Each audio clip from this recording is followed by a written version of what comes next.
அன்பின் வடிவங்கள். ஒவ்வொரு முறையும் உன்னை காண வருகையில் சிறிய பரிசை கொண்டு வருகிறேன். பறவையின் இறகை போன்றோ, வழியில் கண்டெடுத்த மலரைப் போன்றோ அவ்வளவு எளியது எனது பரிசுகள். அது சிறிய விலைகளால் ஆனது, சிறிய வடிவங்களால் ஆனது. ஆனால் சிறிய உணர்வுகளால் ஆனதல்ல. அவை உனக்கு உபயோகமற்றவையாக இருக்கலாம். உன்னிடம் அது போன்றவை ஏற்கனவே இருக்கலாம். அது வேடிக்கையான ஒன்றாக இருக்கலாம்.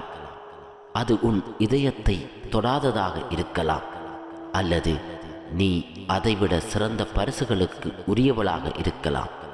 ஒருவேளை பரிசுகளை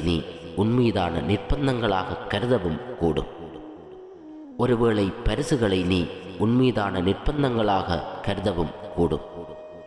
காற்று கடந்து செல்வதைக் காண இலை அசியத்தானே வேண்டியிருக்கிறது. நான் உனக்கு எதுவாக இருக்கிறேன் என்பதைச் சொல்ல ஏதோ ஒரு வடிவம் தேவைப்படுகிறது, ஒரு உலோகம் தேவைப்படுகிறது, ஒரு பிடிவாதமான செயல் தேவைப்படுகிறது. அன்பின் வார்த்தைகளை விடவும் அது சற்று நேரம் கூடுதலாக உயிர் வாழக்கூடியது.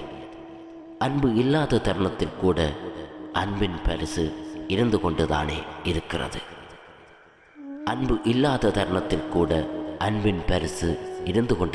இருக்கிறது. அன்பை வெறும் அன்பாக மட்டும் தாவரம் போல உன்மேல் படரச் செய்வதற்கு இந்த உலகில் எந்த வழியும் இருப்பதாக தெரியவில்லை.